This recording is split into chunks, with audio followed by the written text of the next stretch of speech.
All right, and we are live. Hello, everybody. Welcome to another episode of the Gutenberg Live Show with Zach Gordon and Joe Casabona. I am the latter, the former. Zach, how are you doing? I'm doing good, my friend. Good to see you. Howdy, everyone. Zach here. Joe, you doing well, my friend? I'm doing well. I'm working a conference hangover. I went to Podcast Movement this week, and it was fantastic. Um, I learned a whole lot, not a lot pertaining to Gutenberg. It's mostly podcasting and broadcast and stuff like that, marketing. But I am very excited about just all the cool stuff that I learned. And I'm very excited to implement that stuff. But as a result, it was a 4-day conference, long days, lots of information. So I'm a little bit sluggish today, but it was totally worth it. How are you? Hey, well, it's good to know your industry. I am doing well. I had my conference hangover because I went to WordCamp Europe, came home and did the JS4WP conf. But I'm good. I'm back in the flow now. Been working on my React book, working on updating stuff. We got our Gutenberg theming course out at long last, or it's on pre-sale now officially, but that feels really good. So yeah, doing well. Excited to get into it today. We have some good things to talk about. Awesome. Yeah. So why don't we like jump right into it because uh Gutenberg 3.3 is out, but aside from that, maybe more pertinent to everybody is 4.9.8. The release candidate is out, and that's still slated for release on July 31st, which is Tuesday by my count. So, the reason that this is significant for us is because it's going to have the long-awaited Gutenberg nag, right? So uh, it's going to tell people that uh, that Gutenberg is coming and that they should try it out, right? Have you taken a look at this, Zach? Yes, I've taken a look at some of the screenshots and stuff. I haven't actually installed it and run the release candidate, but I have taken a look at the different, the new message that comes up and lets you know. And I have a link here somewhere. I'll throw it in the YouTube notes in a moment. But yeah, it looks like I actually like it. They simplified it pretty well. So in part of it, they'll get a notice. The button we've kind of seen, but there's also a notice of what this looks like. And it just kind of shows a little plus with some blocks. And it's real simple and it gives an idea of what to come, but it also shows that main interaction point of just click here and start adding. So um, interesting to see how this goes out. Yeah, absolutely. And I know like one of the big concerns was that uh, the language of the button is the thing, or of the nag, right? Is the thing that would let most people know if this was worth showing to our clients or not, right? So it's basically a notice saying a new modern publishing experience is coming soon. It mentions Gutenberg, and then there's a small call to action. Give it a try. Here's how you can give it a try. Or if you're not ready, there's something that you can do if you are not ready. So I like this, right? Because it informs the user without making it too easy for them, right? There's not like an install now button here, right? Users can't just go errantly clicking a button and then enabling Gutenberg. And while you and I have preached that Gutenberg is uh, not necessarily ready for prime time, but I don't think it's going to mean the apocalypse for most content on most websites. It's still you should still always test. And so I think this is a very good direction that the team is taking it in. I think it'll encourage more questions than immediate actions. Is that kind of your take as well? Oh, you are muted. Yeah.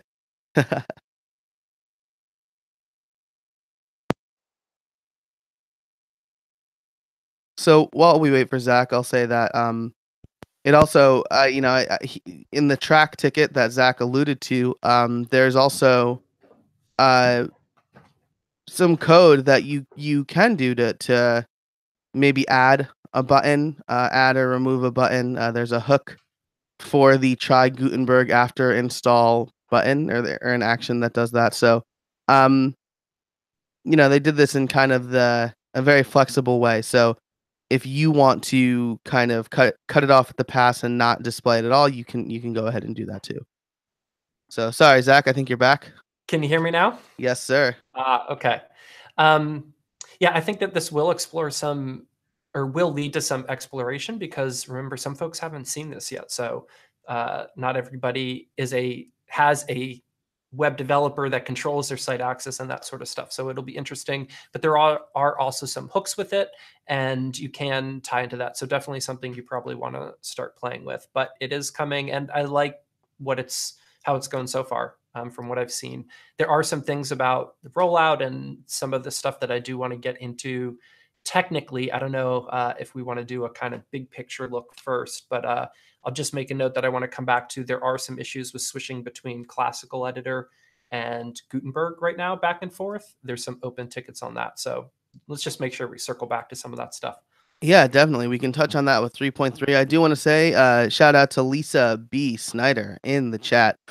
She's saying, I wonder how many of my clients will independently add Gutenberg. And that's something I wonder about too, right? Most, if you're like me, uh, I give my clients admin access unless they are paying me to manage their site, right? Um, then I have a conversation with them and I say, hey, do you want to be an admin? Do you just want to be an editor to be able to do content and I'll handle the updates? But if I complete a project and they are going to manage it, then it's all on them. I'm not going to sell somebody the car and then not give them the key that starts the ignition. Um, so I'm curious about that too. I suspect with most of my clients, at least, they will at least ask me first if this is a good idea. They probably aren't just going to click. Then again, most of my clients don't really log into their WordPress admins unless they're regular bloggers. And my clients aren't. They're small business owners who just have their website up. Informationally, I have them on a host that automatically updates most things. Um, so at least for me and the small number of clients that I still work with, I don't think a lot of them are going to even see the Gutenberg notice, let alone go off and try to install it.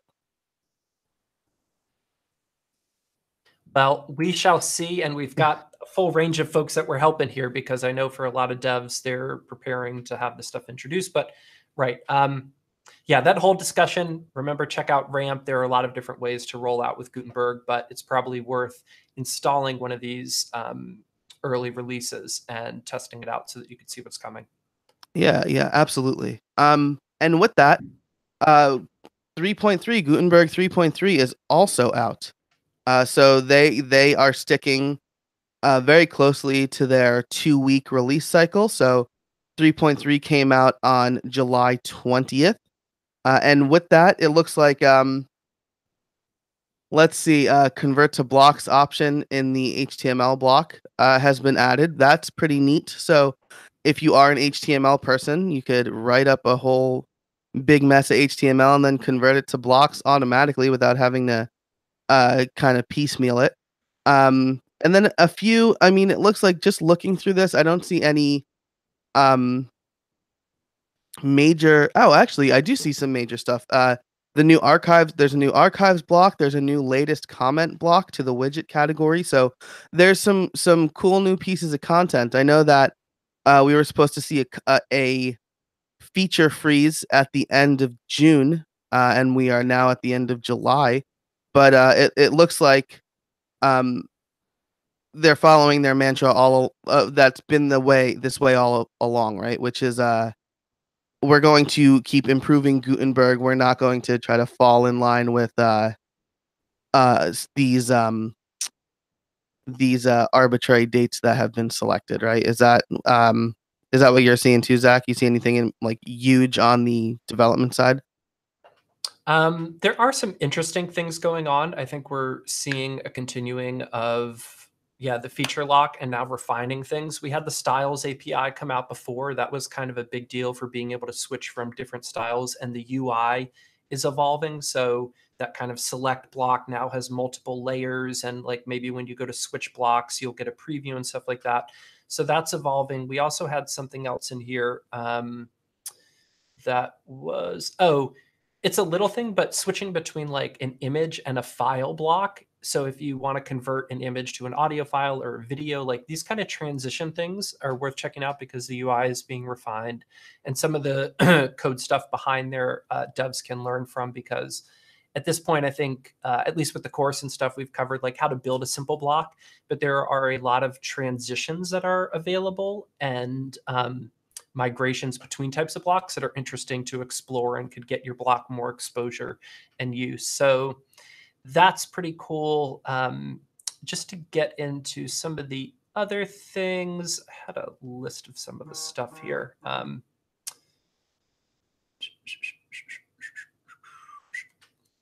Pull up our notes, go from there. Oh, they made some interesting updates with coding standards along with this. So kind of parallel to these projects, there are some updates going on with that, and they've changed things like Yoda conditionals are no longer going to be required, and some slight modifications with JavaScript. So that's been interesting because now that we're importing React coding standards, we're trying to kind of find a happy medium between those. So that was interesting to see stuff going on there.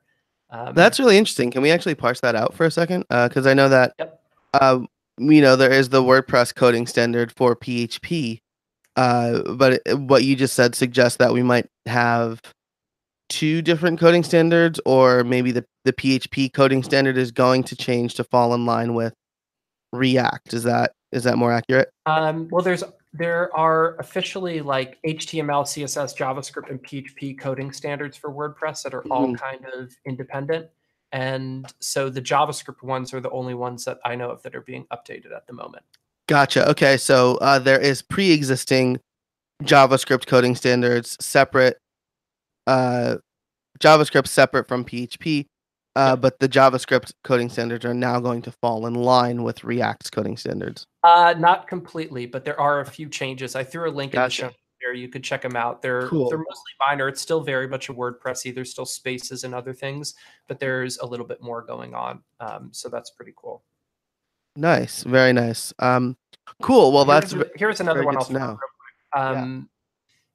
A bit more advanced, but there's a whole kind of Redux store, data store that's on top of the editor. So um, there is the ability now to grab the featured image and grab some of the other things. And some folks have asked now, because our theme course is out, like they start working with block templates, which are great because you could set up, okay, on posts, display these blocks by default, or lock down these blocks for custom post types, right? Which is super helpful. And the next evolution is, okay, well, if they switch page templates, how do I get this to change, right?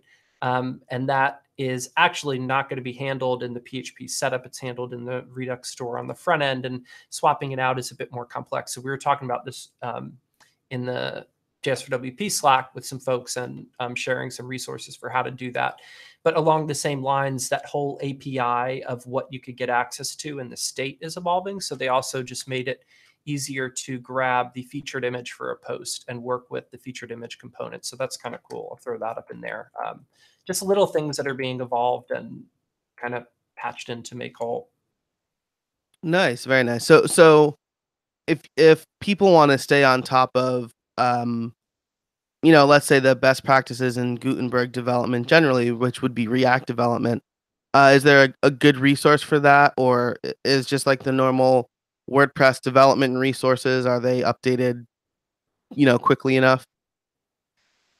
Yeah. So heads up, at some point, I'm thinking maybe WordCamp US. I want to have a big Gutenberg documentation party and just all sit at a table together and try to contribute as much as we can to Nice. make this as rich as possible. But it's really something specific. Like learning Redux will help, but it's basically this API that WordPress has. So kind of seeing the list of everything that is possible, kind of like when you're first learning template tags, you're like, oh, I could get the author URL, I could get the author, I could get this, I could get that. And like, they're just building this out, and that's pretty robust. So it's something that's a little bit different. We haven't really needed to deal with data stores for getting information yet in WordPress development, but yeah, evolving and there.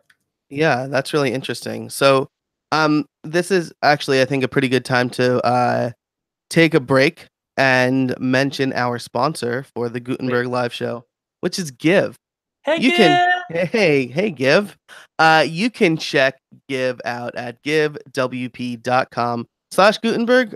Do they have a resource page over Let on me check that. in for They sure Gutenberg? do Um, have some stuff on that. Yeah. right, they've got some really good resources. Zach and I had the pleasure of being Yeah. on, Slash Gutenberg. You're right. yeah. Yep. Uh, Zach and I had the pleasure of being on their live Facebook show, which is also syndicated, we'll say, to YouTube. Um, Answering questions, talking about Gutenberg a couple of weeks ago. So we'll be sure to link that in the notes for this video. But we got to chat with Matt Cromwell about Gutenberg and what it means for the larger WordPress community. So they're doing a lot of really good work in this area. They're making sure that not only are they making sure that their plugin is ready to go for Gutenberg when 5.0 comes out, but Yeah. yeah, right? But they are also making sure that the greater community is educated about Gutenberg. They're putting together really great resources for how to prepare your plugin and what it means for users and stuff like that. So we are ecstatic to have them as a sponsor for this, as a supporter to make sure that these live shows happen. We wouldn't be able to do this without the support of Give. And well, I'll let Zach wax poetic a little bit while I search over at Give WP for one of my favorite premium add-ons. Sweet. You do that, and I'm gonna just plug Give a little bit more. Of course, big fans, as you know, if you've been watching. But they release some really great content that I want to point people to. Of course, we've pointed them to their resources in the past on how to make sure that your plugin is Gutenberg compatible. So they've gone through this process, and they have some information to share with you on that.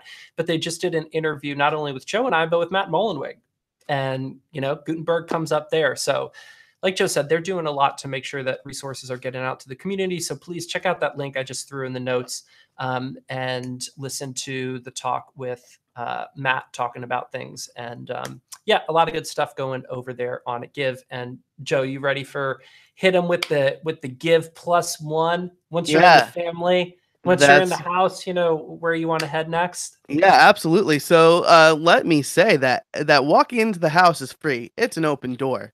You go to the There you go. WordPress plugin repository and you can get Give completely for free. But they've got some premium add-ons too. And the premium add-on that I want to highlight today is their Zapier integration. So I was just at Podcast Movement this week. One of the big topics that I was particularly interested in is automation. Because when I put out a podcast, it's like a 400-step process, and any way that I could take any of those steps out and get my uh, episode to launch faster is great. Zapier is a tool that will help you do that. So if you get the premium Zapier add-on for Give, you can integrate with all sorts of stuff. You can automatically send email and SMS notifications. You can send donors to your CRM like Highrise or Salesforce.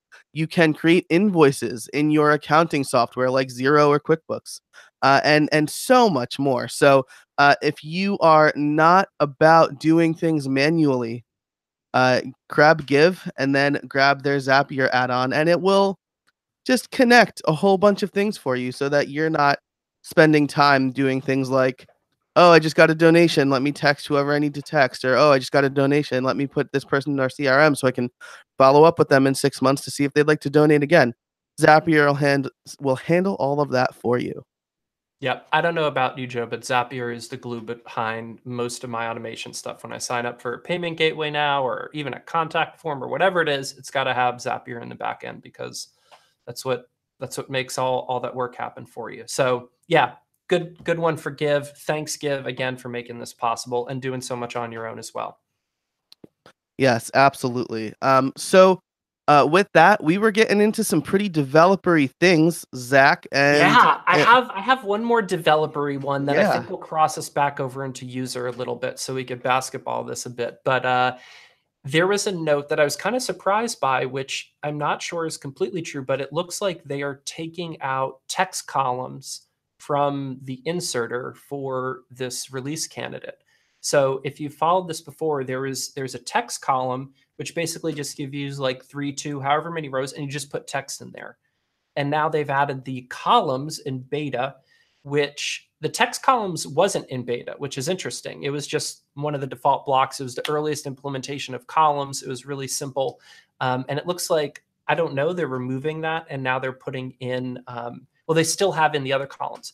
When you track down the link for this, and I'll find it in a minute once I stop talking about it, or maybe Joe, you can see if it's in the notes, is there's a discussion around should this block be responsive? So should the text columns automatically be responsive, and then what format should they be using that? And that's like a political CSS discussion these days now, right? Like how should we be handling columns and grids and that sort of thing? So it looks like they're waiting till that is resolved in a bigger picture until this is introduced back in, but it doesn't look like we have that. Now, I think that we still have the columns beta, but that brings up that interesting discussion again of like columns is still needing a bit of, I don't know. I've used it a bit. I try to keep coming back and play around, and I've used most of the page builders out there, right? So I have a pretty good feel for how other folks are doing it in this area. I don't know about you, Joe, but any thoughts on that text column, on the CSSing approach, or just kind of these columns in general? Because that's a big thing. And if they didn't have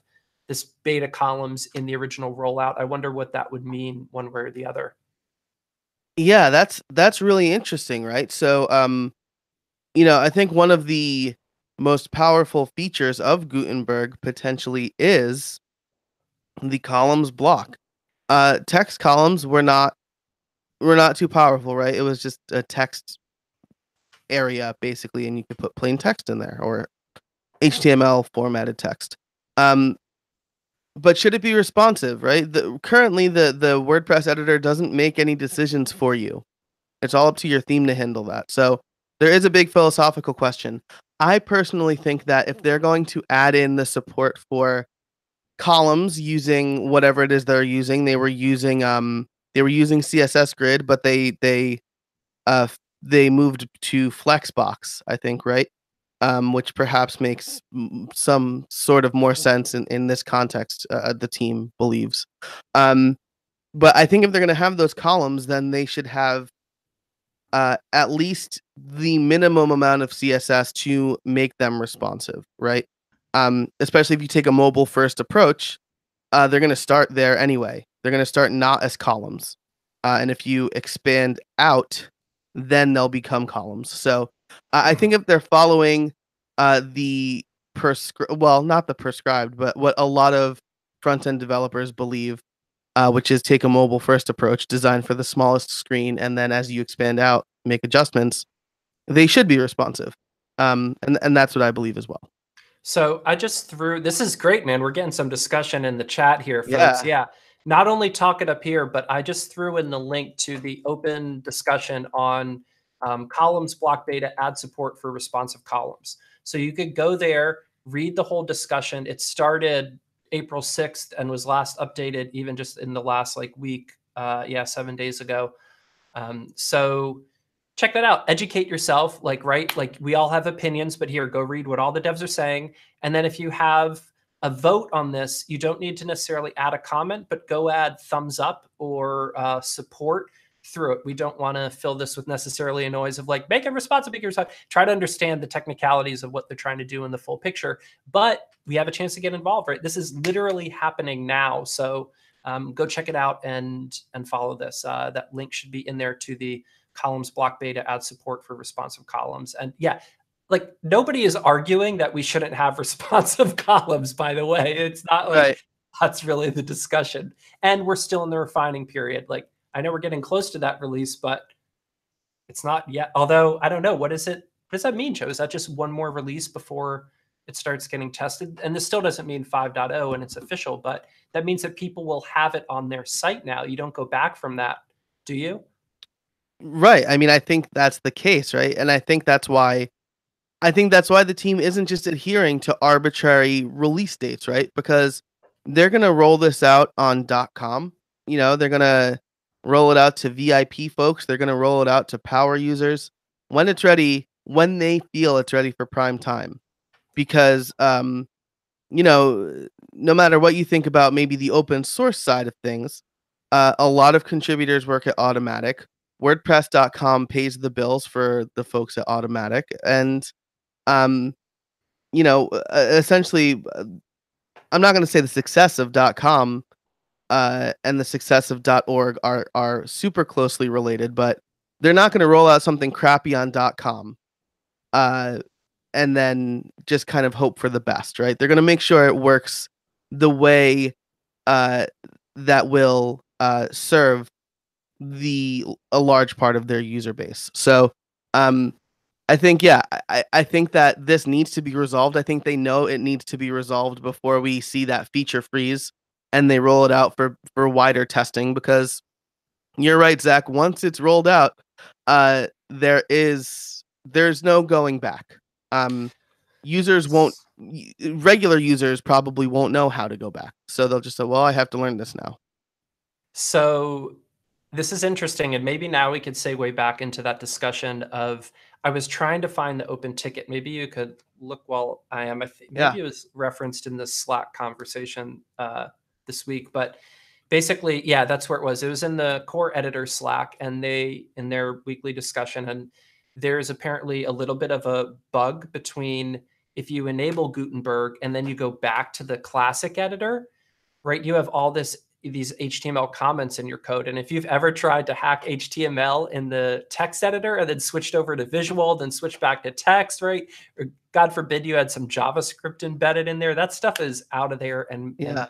It's and messed gone. with. So that's been a real issue with WordPress for a long time, right? Like that's not a surprise to folks who have had to deal with this, but now it's becoming really important because if you switch toggle, bam, boom, and that issue happens, you lost all your block content. So this process of preventing the move to Gutenberg and keeping them on Classic is smart. But the process now of switching to Gutenberg, then coming back is not bueno. And anybody who's worked with page builders knows about that. So just really be prepared, right? Don't just switch it on and know that, oh, I could go back, switch it on and be ready to stay on, or keep it off until you're really ready to move forward. Because, and I'll try to pull down this link in a moment. If that's going on right now, that I don't know that this long-standing issue with TNMC and stripping out stuff is going to be changed anytime soon.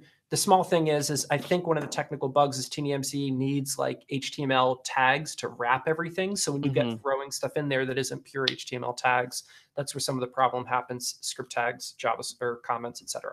So yeah, just some words on that. Try to Gotcha. find that link now. Yeah, yeah. And I mean, we're really, so we've been saying this all along, right? Test, test, test, test, test. But a few months ago, it was, you could pretty much upgrade and not have a whole lot of issues, if any. You could switch back and forth at some point, I thought, at least.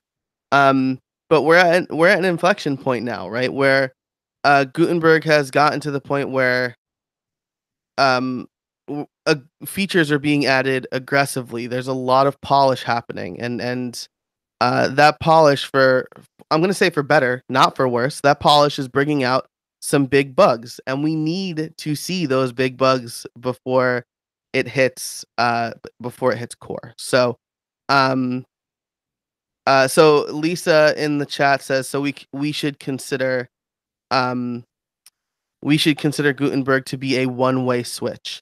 Uh, I would I would say, yeah, I would say let's consider it a one when you're ready, when you've tested, when you've done enough work with your content, um, and you convert that content, right? Because again, the process for converting your content to Gutenberg is not just enable Gutenberg and it's done. It's enable Gutenberg, open that content up from the WordPress dashboard, and then convert it to blocks, right? It's a 3-step process. If you do that, you should be prepared to not be able to go back. Well, Uh, you know what? Let me jump in here because I think yeah. I just realized something we need to clarify. You could probably go to Gutenberg and come back because it's going to strip it out and be the best it can of HTML content. There might be a break or two, Mhm. but it's really going there, coming back, turning on Gutenberg, going back to Classic, then going back to Gutenberg and expecting those previous blocks that you had in Gutenberg before you switch back to Classic to be remembered and then brought back into Gutenberg. So Gotcha. test this out, folks. But I believe believe you could still go to Gutenberg and back, because we've looked Right. at that before. What happens if I don't like this and I fail back? You'll just have, for the most part, HTML. If you have dynamic blocks, that might be a little issue, right? Like if you had a block before that was, let's say, the latest posts, that might have some issue, right? But it is just an HTML comment, so it should just have nothing. It should still work. Any blocks that can't be displayed should be stripped out. But it's from Gutenberg back to Classic, back to Gutenberg again, and having that memory. That's where the tricky thing is. And maybe that's not that big an issue. Maybe, Right. I don't know. But I Maybe, think yeah. that's a better clarification of what we're talking about. Yeah, perhaps the analogy is if we take a car again, right? If your car is red and you paint it blue and then you scrape the paint off because you liked it better as red, you're gonna have to repaint it blue if you ever want it to be blue again, right? So is switching from Gutenberg to Classic Editor is essentially like scraping the paint off a little bit. Um, and then if you go back to Gutenberg, you're gonna have to redo some of that work that you had. That's a great clarification, Zach, because you're right. We could we could go back to the Classic Editor if we're not ready for Gutenberg, but if we But do a just whole a general WordPress tip, don't switch between those two. Like once you go into the text editor for HTML, don't turn that thing off. right, exactly. Um, yeah, so that's super interesting. Let's So see some more user stuff, dude. Do you mind if I do a segue real quick? I know you're the yeah, boss in this, but no way, I'm man. giving our host a break here because he Thank just you. came back from being deep in this. I'd love to talk about contributing to docs. I've heard a few of my own students and just folks out there complain about the documentation that's out there. And while I wouldn't argue that there couldn't be more, like my attitude is, y'all go freaking contribute. This is a README file on GitHub that you could do a pull request for. And in this last release, somebody went out, made a pull request and said, hey, this one thing that shows how to do block templates is wrong. You know what they did? They patched it and they fixed it and they released it.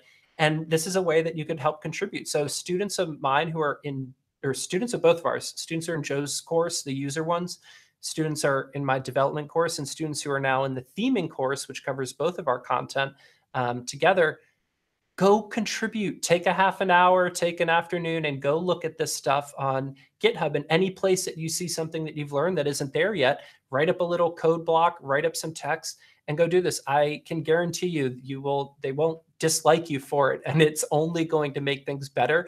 And if everybody who knew this stuff did a little bit right now, it would make it 10 times easier for everybody else, right? And I don't think that Joe and I feel like we have any sacred content in our courses that can't be put into open source documentation. So Right. especially to folks taking our stuff, I want to encourage that and to give a shout out. I'll put the link up here in a moment to the folks who have been doing it.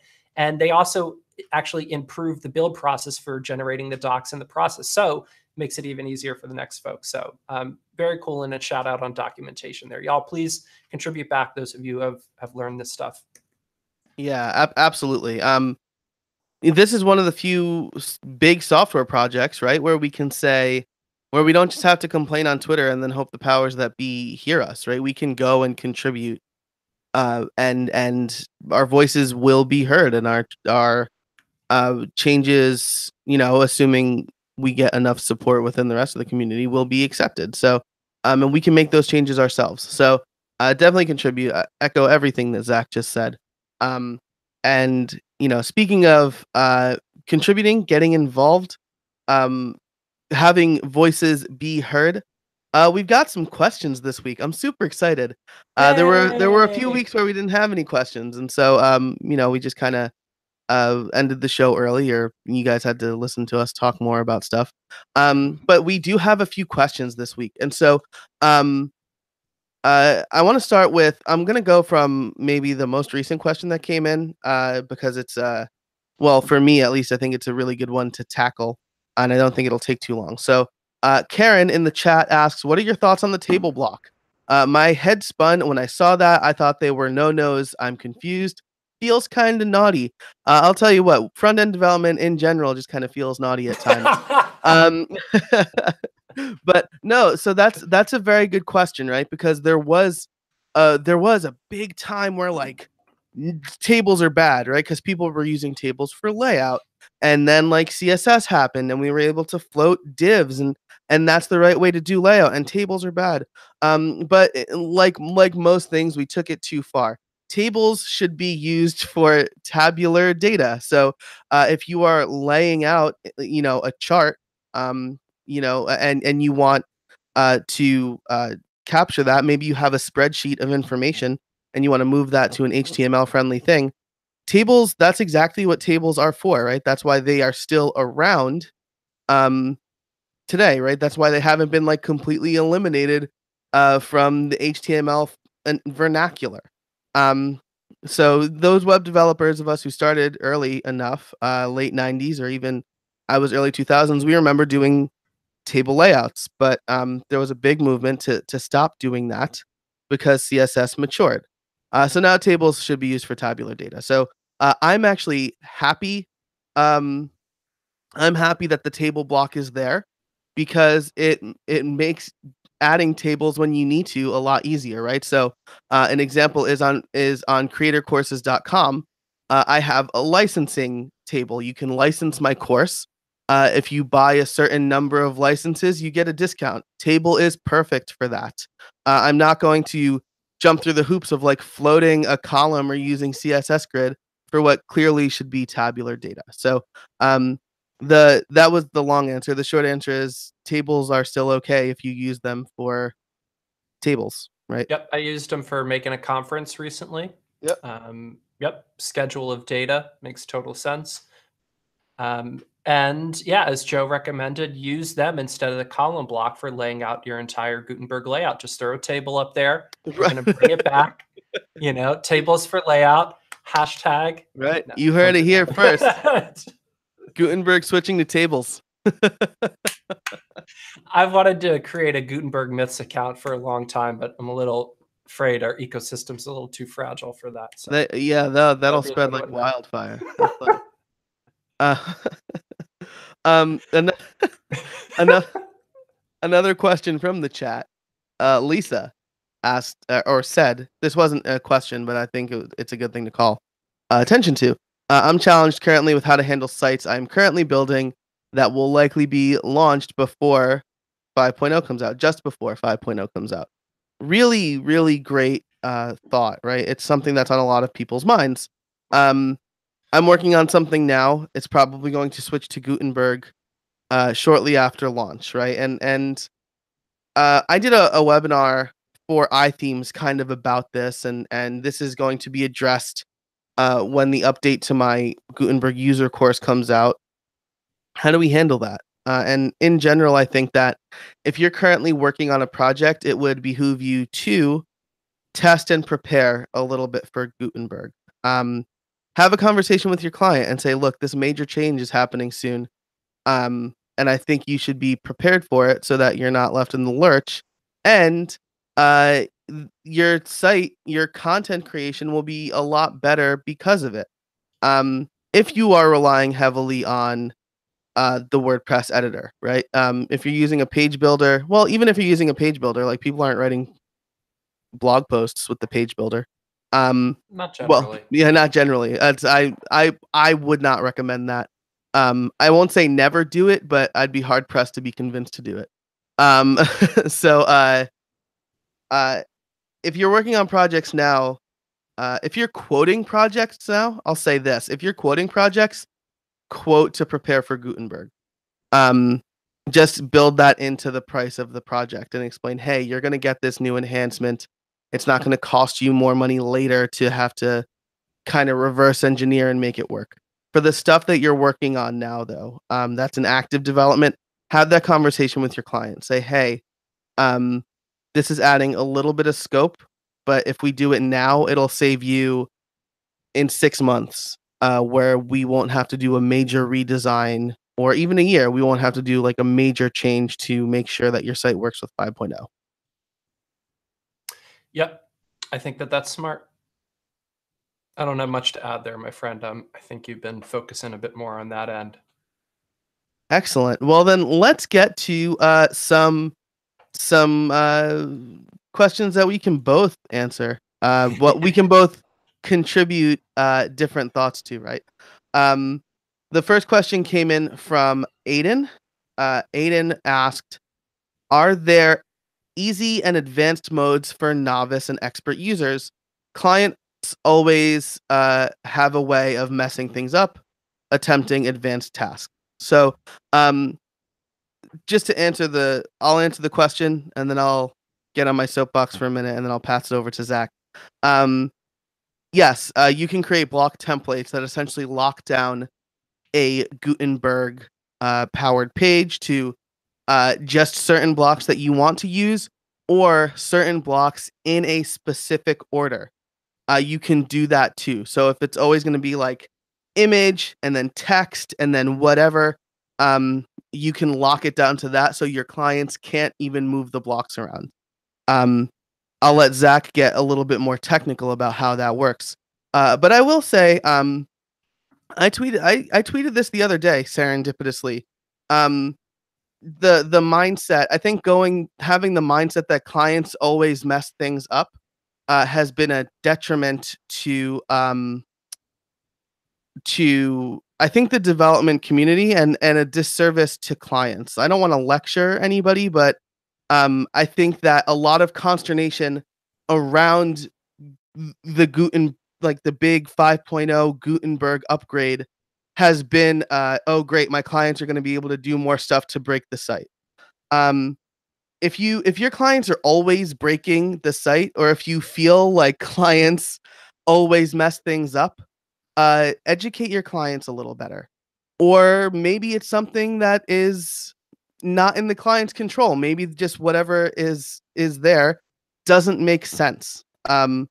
So I'm big on education. I've vented too. I've had clients who've gotten under my skin. Um, but if you're saying, hey, the people who pay my bills always mess things up, if you're always coming at it from that thought, um, I think I said in my tweets that that deserves an attitude adjustment, but I think you need to kind of re-examine your approach, um, because that has been a big, people. Oh, Gutenberg is coming, and developers or Gutenberg is coming, and now users are going to break the site even worse than they could before. Um, but you should approach it as, hey, my clients are going to be able to do some pretty cool stuff, in my opinion. Um, so that's just. I know I said I didn't want to lecture you, and then I lectured you. But that's my general thought. So we'll bring it back. I'll hop off my soapbox here, and I'll pass over to Zach, who can talk a little bit more technically. Well, good. Now that the ethics of it has been covered, I can tell you how to do it regardless of what decision you take. So basically, I just threw in the links here. There is a little PHP function called allowed blocks. And so at a most basic level, you could prevent your entire site from having access to certain blocks. So if you know that they could have a paragraph and a heading and a picture and not mess things up, that's fine. But if you don't want columns being thrown in there, or maybe like block quotes or they make other things crazy, you could go ahead and do that. You can also, maybe Joe, you can throw a link into our theming course. You could lock down color palettes, right? Because that's another big one. It's not just that somebody adds a header, it's that they add a red header with like Georgia, right? In a very otherwise not appropriate style. So you could lock down color palettes as well and only be able to have them choose from certain colors. I think that that's a huge feature. And let's see, there was something else. Yeah, the last one is block templates, which is also in our new theming course as well. So like Joe said, you can make a list of, hey, here are blocks that they can have access to that are there by default. So it looks good. And then depending on the user role or depending on whatever factor, you could lock that down as well so that they can't change it where they can. So a lot of flexibility there. Although I'll throw out that one caveat for folks who have been able to hack some PHP and do everything in WordPress in the past, that some of these things, like for example, if you change a thing in the editor and then you want all that to change otherwise, anything involving changes has to be done on the JavaScript side. And now you're introducing Redux in the data store. So there's a bit of potential learning there as well. But that's a technical layout of how that stuff would be done, and hopefully all the resources you need to be able to do that. Perfect. Yeah, that's a really good point to talk about the color palettes too, because that's something that I might be more concerned about working with enterprise clients who have a very strict brand guideline. Um, and probably a couple dozen content editors, locking the color palette down is important, not just to the development team or the content editing team, but also the marketing team and the brand team. So, the really good things to point out. Those things have been top of mind for at least a few folks contributing to the team, and they have enabled us to, um, toe the line as far as how much we want to lock things down. OMG, Joe, can we do a free great plugin idea giveaway? Somebody should have a like Gutenberg for Dummies block. And it basically, well, this is not the right way to phrase it. I'm sorry. But Well, we'll get sued or for trademarks a anyway. on various levels. Yeah. So, but it could be like a simple Gutenberg or Gutenberg Lite, and maybe it just has a few blocks in it because you could do that with the plugin and apply it to every site. So it isn't something you even have to add to every theme. So there's so many possibilities. Like I keep saying, man, for plugins in the market right now. There's another one for you. Yeah, Yeah, totally. take it If in line. you the admin can go in and there's a checklist of all the available blocks, check or uncheck, and show them, you Actually, know, there's a advanced Gutenberg or Gutenberg Manage plugin that might already do some of that. So yeah, folks are already doing this. yeah, right, yeah, and but if people aren't, or if this another idea for that, this is the premium part, right? You give a little bit for free, and then you have a premium. Do it by user role or create user roles right within that plugin that has access to different blocks. Um, Yep. so boom, there you go. We have a long, well, there's a lot of text here, so I'm going to do my best to read it, and then Zach, I will let you take this one fully. Great. Um, Joshua asks, well, Joshua states, I am writing a handful of blocks that interact with third-party APIs. A close example might be something like a block that requires an ISBN from the user, retrieves book information from an API, and displays some version of that information in the page. I'm not sure what the preferred way of storing these things in Gutenberg is.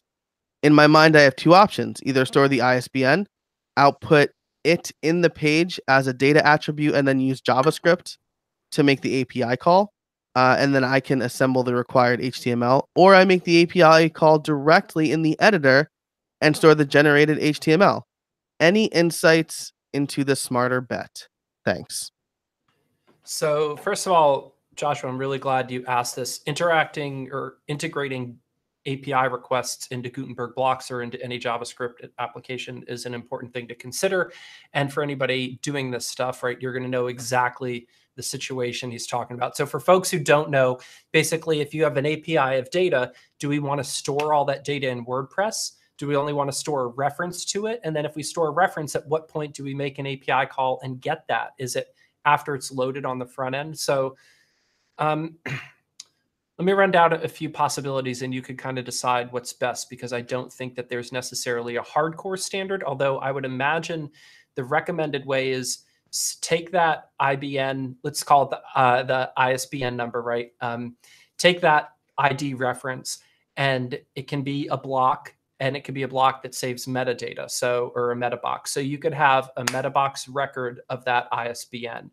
Now, if that is information that's static and you want in your servers, then you can import whatever it is. But I imagine you're just going to do that API call. So you're right that what you would do is make that API call on the quote unquote front end.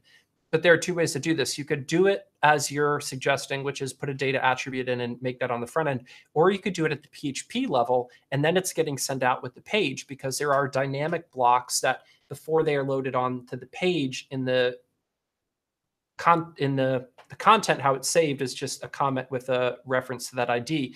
But the PHP that will spit it out on either end, you could do the API call there.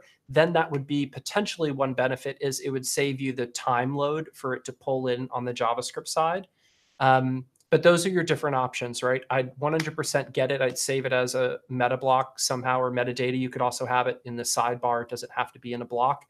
And then or it could just be a meta box field at the bottom. Honestly, it doesn't even have to be a Gutenberg block, but then building it out, yeah, either get that API call on the front end with JavaScript, or you could do it at the PHP level and grab it.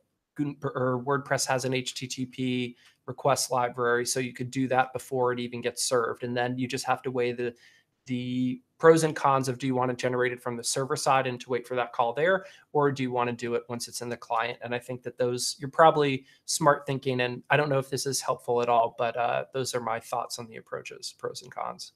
Now, Zach, let me ask you, if somebody is putting an ISBN in Gutenberg, right, in a Gutenberg block, and they are surrounded by other blocks like Gravity Forms or Ninja Forms, or the recent posts block that will automatically populate the latest data. Do you think if we show the ISBN and make the call later on the front end, that'll confuse the user because they're not seeing it update in real time? Right, like that's exactly the thing you want to consider. And I don't know, in this case, I don't even think I'd make that ISBN a block. I just make it a Gotcha. legit meta field completely outside of Gutenberg. Because remember, folks, um, not everything has to be a block in Gutenberg. You could still have meta information. For now, it's going to be in the meta fields below the Gutenberg editor. Eventually, since there are hooks for it, it'll probably be in a sidebar. Just the format will change. But it's still going to be valuable to have metadata that isn't an actual block. So that might be actually the best approach for this. Gotcha. Um, Very yeah. cool.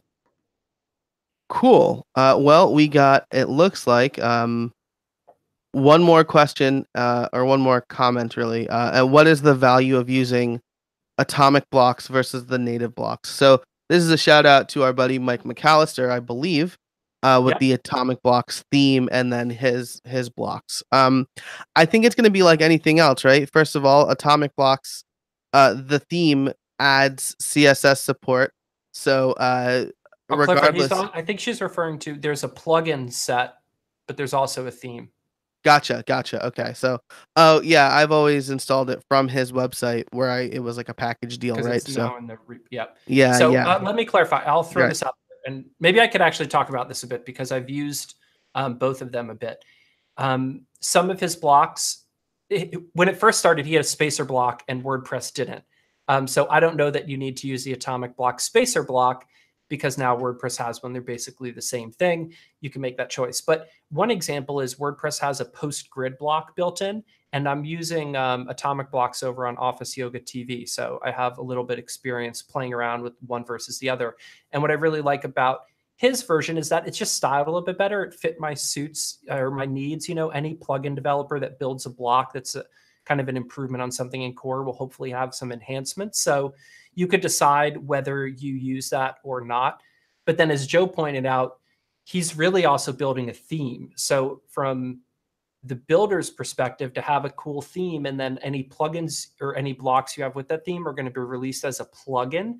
So I would expect that more themes that are Gutenberg enabled will have this, where it's a theme but also a plugin, and the theme is styling it. Then maybe they add some plugins in as a plugin, because folks, do not put blocks in a theme. Okay, they belong in a plugin, separated out. Otherwise, all your content's going to break when you switch your theme. Do not put blocks in themes. So that's probably why there's this double approach, and hopefully that gives some insight to it. And there are Yeah, some blocks that aren't in there, like there's no accordion block or call to action right. block, right? The So social media, I think he has social media buttons too, right? That's not the share icon, yep. yeah, right. You know, that's not something that's built into the native blocks. And just to kind of reinforce what Zach said, if you're developing blocks, make sure to put them in a plugin, right? This is the same discussion that we had around the time custom post types came out. People were putting custom post types into themes, and then if somebody ever changed the theme, well, there go the custom post types as well. So we don't want to be in a situation where we have locked the user down to a theme because blocks are tied to it. We want the three main areas of WordPress: the functionality, the display, and the content to function separately, symbiotically, maybe, to make sure that users can change any of those things anytime they would like, as best we can. So that's it for our questions, and we're about at the end of time here. I do at the end of time. We are almost out of time for this hour-long show, I should say. So want to promote two things. First, our sponsor, again, Give. Check them out over at givewp.com. It's a free plugin, and they have paid add-ons that you should 100% check out. The one that we looked at today was the Zapier add-on. Yep, get that Zapier integration, folks. Anything you do, you got to hook that up. Yep. Essential. Absolutely. The other thing we want to talk about, we've had a good time today. We've talked about best practices for themes and locking certain things down, and we covered a lot of ground at a theoretical level. If you want to hit that at the fundamental, the practical level, the I'm doing it level, check out our course, our new course that Zach and I did together, the Gutenberg theming Yay! course. Yes. So you've seen our acts separately. Now you're getting a package deal. That's available for pre-order right now. If you go to gutenberg.courses/theming, is that right? Yes, That it is is. correct. Yep. Zach just dropped it in the chat. So now, just to point out, there are two places where you can buy this course. You can buy it over on Zach's site, which is with jsforwp.com, JavaScript for WP.com. JavaScript for WP.com. Sorry about that. They both redirect. Yeah. Yeah, gotcha. Um, or you can buy it over at Creator Courses. The way that I'm generally recommending it is if you already have an account on one of them, buy the new course from that site. Exactly. Yep. Yeah, so they're going to be the same price. We're not like competing against each other or anything like that. We just know that we both have a common user set and then different user sets, and we don't want them to have to maintain multiple accounts. So definitely check that out. It's available for pre-order now. It is launching at the end of August. Or let's say sometime in August, but let's say the Yeah. end of August for Have it sure. out by the end of August is how I've been. Yes. Yeah. But So there's a huge portion already available now with that pre-sale. So yeah.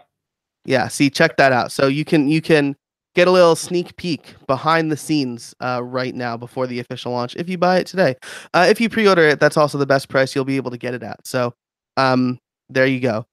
Thanks everybody so much for tuning in this week. It was a great chat, so much fun, lots of contributors and lots of really great content. Zach, thanks so much for joining me. When are we doing this again? 2 weeks from now or something like that? Yeah, we better be, because there's more coming up down the pike. We're going to be talking about some big updates, and this is actually the first time we ran out of time. I had like 3 more things I wanted to talk about, so we'll keep this going. Look at that. Tune in next time. Next time is Thursday, August 9th at 2 p.m. Eastern Daylight Time.